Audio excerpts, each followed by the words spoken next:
লাগাতার সংগ্রাম চালিয়েছি। 24 সালে যখন আবার কোটা ফিরে আসে, তখন কিন্তু আমি জনাব সালাউদ্দিন আহমেদ, বিএনপির স্থায়ী কমিটির সম্মানিত সদস্য, তাকে কিন্তু আমি বলি যে আপনি জনাব তারেক রহমানের সাথে কথা বলেন, এইবারের আন্দোলনকে কিভাবে রাষ্ট্র সংস্কার আন্দোলনে পরিণত করা যায়। আমাদের যেহেতু অভিজ্ঞতা রয়েছে, আমরা এই আন্দোলন সৃষ্টি করেছিলাম, সুতরাং আমাদের জায়গা থেকে আমরা সর্বাত্মক ভূমিকা রাখবো। গণ অধিকার পরিষদের সভাপতি নুরুল হক নূর, আমি রাশেদ খান সহ বিএনপির স্থায়ী কমিটির সদস্য জনাব সালাউদ্দিন আহমেদ, আমরা এই গণ অভ্যুত্থানে কতটুকু ভূমিকা রেখেছি সেটি কিন্তু জনাব সালাউদ্দিন আহমেদ অসংখ্যবার বলেছেন। এবং জনাব তারেক রহমান, তিনি আমাকে অত্যন্ত স্নেহ করেন, ভালোবাসেন। আমার এই তরুণ বয়সেই তিনি আমাকে নমিনেশন দিয়েছেন, এর পিছনে অবশ্যই কোনো না কোনো কারণ আছে। সেই কারণ আশা করি ঝিনাইদহ 4 আসনের মানুষ ইতিমধ্যে জানে। গণ অভ্যুত্থানে আমার যে ভূমিকা, 2018 সাল থেকে 24 সাল পর্যন্ত আমরা যে আন্দোলন সংগ্রাম করেছি, ফ্যাসিবাদ বিরোধী লড়াইয়ে মুখ্য ভূমিকা রেখেছি, যে কারণে জনাব তারেক রহমান তিনি আমাদেরকে সম্মানিত করেছেন। যে কাজটি শহীদ প্রেসিডেন্ট জিয়াউর রহমান করেছিলেন, যেখানে বিভিন্ন শ্রেণী পেশার মানুষ বা মেধাবী ব্যক্তিত্ব ছিল, যাদের সমন্বয়ে জাতীয় সংসদ গঠন করলে দেশ ভালো চলবে, এই কাজটি সর্বপ্রথম বাংলাদেশে শহীদ প্রেসিডেন্ট জিয়াউর রহমান করেছিলেন। এবং বাবার আদর্শেই তিনি একই ধরনের উদ্যোগ গ্রহণ করেছেন। তিনি দীর্ঘ 17 বছর পরে বাংলাদেশে ফিরেছেন, নির্বাসিত জীবন শেষে ফিরে তিনি বলেছেন যে উই হ্যাভ এ প্ল্যান। সেই প্ল্যান বাস্তবায়নে আমরা একসাথে কাজ করতে চাই। ঝিনাইদহ 4 আসনের মানুষকে আমি অভিনন্দন জানাই। আজকে আমার মনোনয়নপত্র বৈধ ঘোষণা করেছে। ইনশাআল্লাহ অত্র এলাকার মানুষকে সাথে নিয়ে ধানের শীষ প্রতীকের বিজয় আমরা করতে পারবো ইনশাআল্লাহ। ধানের শীষ প্রতীক সাবেক প্রধানমন্ত্রী দেশনেত্রী বেগম খালেদা জিয়ার প্রতীক, ধানের শীষ প্রতীক শহীদ প্রেসিডেন্ট জিয়াউর রহমানের প্রতীক, ধানের শীষ প্রতীক জনাব তারেক রহমানের প্রতীক। জনাব তারেক রহমান স্পষ্ট বলেছেন যে আমি যেখানে সার্ভে করে যাকেই নমিনেশন দিয়েছি না কেন, আপনারা সবাই ধানের শীষ প্রতীকের পাশে থাকেন। আমি দৃঢ় বিশ্বাস করি ঝিনাইদহ 4 আসনের মানুষ জনাব তারেক রহমানের এই নির্দেশনা মেনে ধানের শীষ প্রতীকের পাশে থাকবে। বিএনপি নেতৃবৃন্দ ধানের শীষ প্রতীকের পাশে থাকবে। এবং সেখানে আরো অন্যান্য প্রার্থী ছিল, তাদের মধ্যে অনেকের মধ্যে অভিমান, মান অভিমান রয়েছে।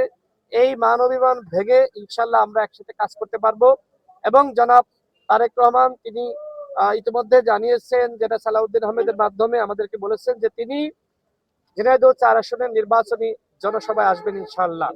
সে বিষয়ে আপনাদের সকলকে প্রস্তুতি নেওয়ার আহ্বান জানাচ্ছি।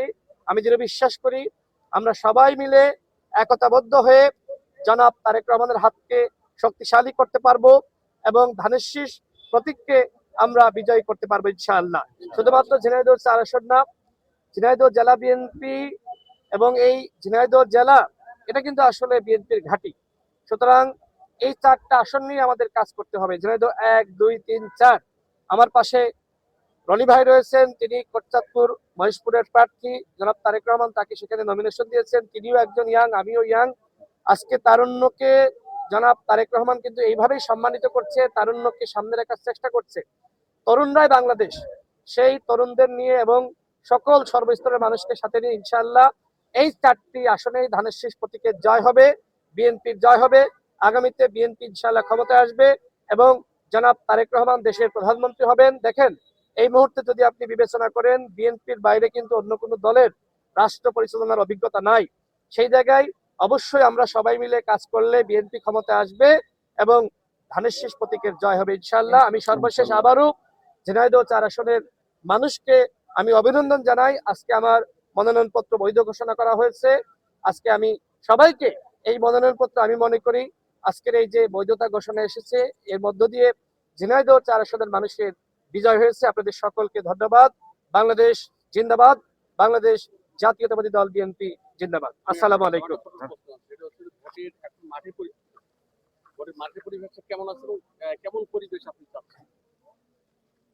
দেখেন, ঝিনাইদহ 4 আসনে সেখানে আমি দেখেছি যে কতিপয় ব্যক্তি বা কেউ কেউ সেখানে সামাজিক যোগাযোগ মাধ্যমে মান অভিমান তারা ব্যক্ত করছে। আজকে যেহেতু আমাদের ডিসি মহোদয় এবং সেখানে পুলিশ সুপার ছিলেন এবং অন্যান্য নির্বাচনী কর্মকর্তা ছিলেন, তারা স্পষ্ট জানিয়ে দিয়েছেন আপনাদের সকলকে নির্বাচনী আচরণবিধি মেনে চলতে হবে। আমি লক্ষ্য করেছি অনেকে সামাজিক যোগাযোগ মাধ্যমে নানান ধরনের বক্তব্য তারা প্রদান করেছে। আজকের পর থেকে আমি আশা করি কেউ সামাজিক যোগাযোগ মাধ্যমে বা প্রকাশ্যে হুমকি ধামকি একজন আরেকজনের পিঠের চামড়া তুলে নিবে, নামতে দিবে না, এ ধরনের হুমকি ধামকি প্রদান করবে না।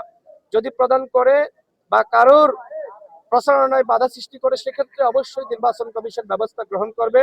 আমি নির্বাচন কমিশনের উপর আস্থা রাখতে চাই যে প্রত্যেক প্রার্থী আচরণবিধি মেনে চলবে। নির্বাচনী পরিবেশ তৈরি করার জন্য সকল প্রার্থীকে উদ্যোগী হতে হবে এবং যে যে দলের রাজনীতি করে ওই দলের নির্দেশনা মেনে চলতে হবে। ব্যক্তির থেকে দল বড়, দলের থেকে দেশ বড়, যেটি শহীদ প্রেসিডেন্ট জিয়া রহমান বলেছিলেন। যারা প্রকৃতপক্ষে বিএনপি করে আমি মনে করি তারা জনাব তারেক রহমানের সিদ্ধান্তের বাইরে যাবে না। জনাব তারেক রহমানের সিদ্ধান্তই চূড়ান্ত। তিনি মাঠ সার্ভে করে এই সিদ্ধান্ত নিয়েছেন। আমি যেটা বিশ্বাস করি যারা প্রকৃতপক্ষে শহীদ জিয়ার সৈনিক, যারা সাবেক প্রধানমন্ত্রী বেগম খালেদা জিয়াকে ভালোবাসে, শ্রদ্ধা করে, আমাদের নেত্রী দেশনেত্রী বেগম খালেদা জিয়া তিনি আমাদের ছেড়ে বিদায় নিয়েছেন, পুরো বাংলাদেশের মানুষ সুখাহত। এই অবস্থায় আমি মনে করি প্রত্যেকে জনাব তারেক রহমানের সিদ্ধান্ত মেনে জনাব তারেক রহমানের হাতকে শক্তিশালী করবে, ধানের শীষ প্রতীককে বিজয়ী করবে এবং যারা দলকে ভালোবাসে তারা দলের নির্দেশনা মেনে চলবে। অন্যান্য দলের প্রার্থী রয়েছে, আমি রাশেদ খান এতটুকু কথা দিচ্ছি, আমি আইনের প্রতি শ্রদ্ধাশীল। ইনশাআল্লাহ যে আচরণবিধি আমাদেরকে দেখানো হয়েছে, আমাদেরকে দেওয়া হয়েছে, আমি এই আচরণবিধি মেনেই নির্বাচনী সমস্ত কার্যক্রম পরিচালনা করবো ইনশাআল্লাহ।